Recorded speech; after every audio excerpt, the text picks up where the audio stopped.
Doma Sports Talk worldwide with some news from the world of boxing. So y'all know what time it is. You ain't in a rush to get concussed, baby. And this concussion in about 12 hours is going down. You got Tyson Fury, Deontay Wilder, third fight trilogy about to pop off, and we're all excited. You know what I mean? So it is what it is, and it's a lot of very pertinent things going on, with the weights. Tyson Fury about 277, Wilder's about 238. They're both the heaviest they ever been. So, whatever. What does that mean? It's because, hey, dudes ain't been fighting for a while. Deontay Wilder had time to gain that weight, you know what I mean, and do it in the right way. Tyson Fury was trying to be that weight anyway. He was 277 with his clothes on, so he's about 273 or something like that. Whatever. They both gonna probably show up, right? I've told you Tyson Fury might not. It ain't happened yet, right? We got a little glove controversy. Believe that. Right now, some people, we got a controversy about gloves. Tyson Fury's gloves are a little bit too thin, don't have nothing in, but they've been confirmed that they're okay by the commission. So either Wilder gonna wear the thin gloves without that much horsehair in them, or no, the foam gloves is what he wanted to wear, because his was more harder. But now they're gonna probably fight with a little bit less padding in there, because you're gonna wear the same gloves. Everybody gonna wear the same gloves then. But that shouldn't be a glove issue right now. If a commission gets some gloves from Tyson Fury and they're thin right now, after all of these things we're talking about with gloves, then it's just in your face. It'd be like, it's the last thing. It'd be like Tyson Fury's gloves should be big as balloons. After all the stuff we've been hearing, but just the blatant stuff. A glove issue, really?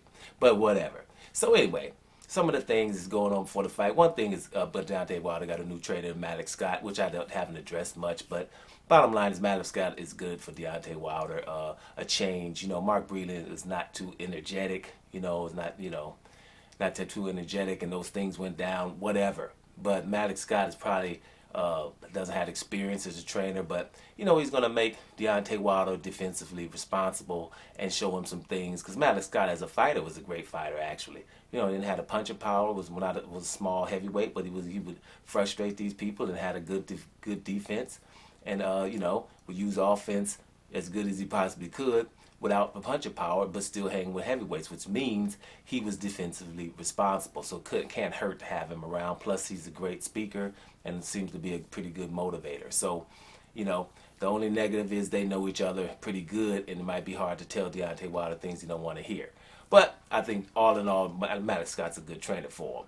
Another thing that's very important when we go 12 hours away from the fight, because you have these things where people talking about, it'll be a big upset, or Deontay Wilder doesn't have skills, and Tyson Fury is so much more skilled than him. Tyson Fury couldn't get motivated for him, even though Tyson Fury will tell you he's the most dangerous fighter on the planet, but he can't get motivated for him. That's why he didn't try to fight him and things like that. So you would think, it's easy. Tyson Fury got him, but I told you the truth is always in the odds. Now, close to the fight, it's just 2-1 odds for Fury, right? Of course. Right? 2-1 is not where you're thinking that it's a blowout, is it? Now, I bet on Deontay Wilder when it was 3-1 a couple of weeks back. But, a couple of weeks back it was 3-1, which still ain't nothing. So that's what I'm trying to say. That the truth is in the odds. Damn, everybody know this fight is going to be close, and I'm going to lead off of that to lead into something different. I rewatched the Fury versus Deontay Wilder 1, right? Watch that fight again, just to see, and to come out of that fight, watching that fight, where people are saying that Fury has won 17 from 19 rounds or something, like he's won every round except for the rounds that he was knocked down in, is blasphemous and ludicrous. It's just, like I was saying at the beginning of that fight, back in the day when that fight ended, back in the day, and I was saying things like, Tyson Fury, it's very important that he didn't get that fight. It was not only important that Tyson Fury didn't get that fight, but it was important that he didn't get a win in that fight also for Fury, because they fight similar and, don't want to do enough and let them hands go to win a fight, like Tyson Fury had did after Vladimir Klitschko, landing only 83 punches but still getting winning a title. Tyson Fury did not do enough in that first fight to have a win, and he shouldn't have even got a draw. He didn't get a draw. Tyson Fury really won 2 rounds, 7 and 10. Every other round, you're talking about winning, because when you go watch that fight, Because you let people tell you that. You go watch that fight, even if you're a Fury fan, even if you don't, or you're a Wilder, you can't stand Wilder. Go just look at round 1 and 2 and tell me that Fury won those. Fury didn't win those rounds, right? He was in the round. He was doing some hands behind the back stuff, but did he win the round? While he was doing that, he was being jabbed and left hooked from Deontay Wilder. Fury tied, I think round 3 is what I have here. Round 3, he tied that round. That was pretty good. But he lost round 4 again. So Fury lost 3 of the first 4 rounds, guys. I'm sitting here, I'm thinking, damn. And he was already marked up, all right? He was already marked up. Now I'm going to look at some of the things I said while I was doing that. Yeah, Wilder was still aggressive. Fury was marked up. And, wait a minute. Yeah, he had those combos. Now, what happened was, it was a jab that Deontay Wilder threw in round 4. That's why he won this fight. It was a real hard jab. And Fury's glove went up where you can really see that his glove was flopping around, which people should have seen. People should have seen that, right? You should have seen that. So, I'm just saying. So that's round 4. Round 5, I gave a draw again, right? Fury's handling his business, but winning the rounds. I wasn't giving Fury the rounds that were close, because if you would just give him the rounds that were close, then most of the time you give them to the guy who was the aggressor, which was Deontay Wilder. So if a close round, I still was trying to give a draw, which you should give to the aggressor. So it was like, you're talking about 5, round 6 was a tie, right? A 2, you know what I'm saying? It was, I'm going to tell you something. Like I said before, Fury, he was looking decent in the first fight, but he wasn't winning the first fight. I go all the way around round 8, I think, round 8. Up until now, the guy had said it's a close fight. In round 8, the announcer was talking about, hey, the commentator, this is a close fight. And that was before the knockdowns, right? So people are not seeing a fight as a close fight after round 8, right? That's a blowout for one person. They start talking about round 8, and the guys won all the rounds, and Fury had won all the rounds, and they would be talking. The narrative would have been, hey, well, Deontay Wilder, he's getting close to having to knock him out. It was still close in his eyes as well as mine, because at that point, Fury was behind only by 2 points by round 8 in my car, right? Only down by 2 points, but he was down. Fury was down. So my point is, it's a myth from those first 8 rounds that Fury won them all until Deontay Wilder knocked him down. No, they were even saying it's a close fight. And then in round 9, of course, Fury got knocked down, which means he lost that one 10-8, which was, on my card, he would be down by 4, right? And then Fury, I think round 10, Fury won for sure. 7-10, he won for sure. But at the beginning of round 12, the announcer talking about what did the announcer say? It was funny. He said, what did he say? The announcer said, yeah, this fight's so close, I wonder if the knockdown is gonna count for Wilder at the beginning of round 12. So the fight was close, and he's thinking, well, Wilder's going to win because of that knockdown at the beginning of round 12, and then Fury gets knocked down again.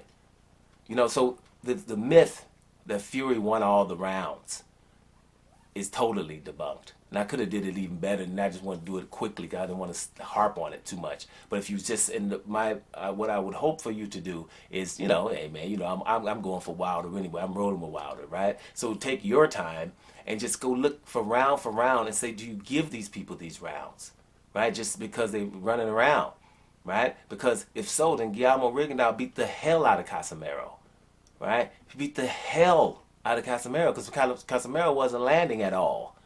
Wilder's coming forward. He's landing jabs. And I'm going to tell you something. It was funny. The check hook, right?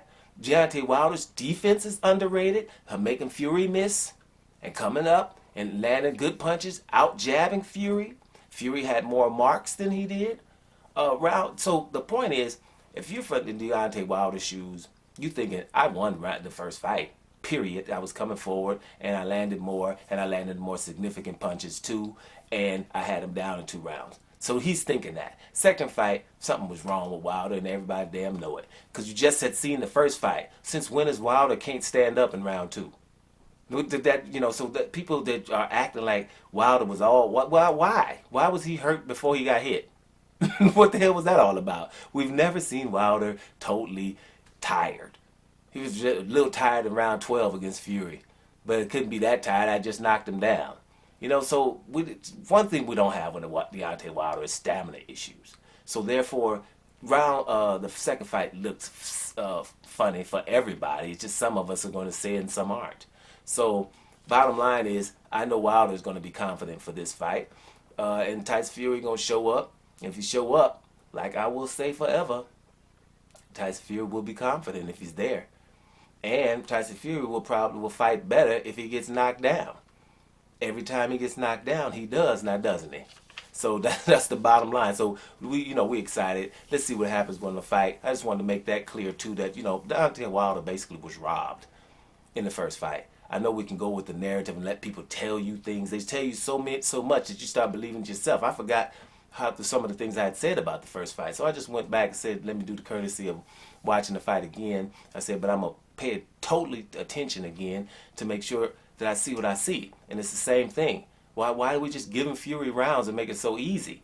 He can just, barely be around.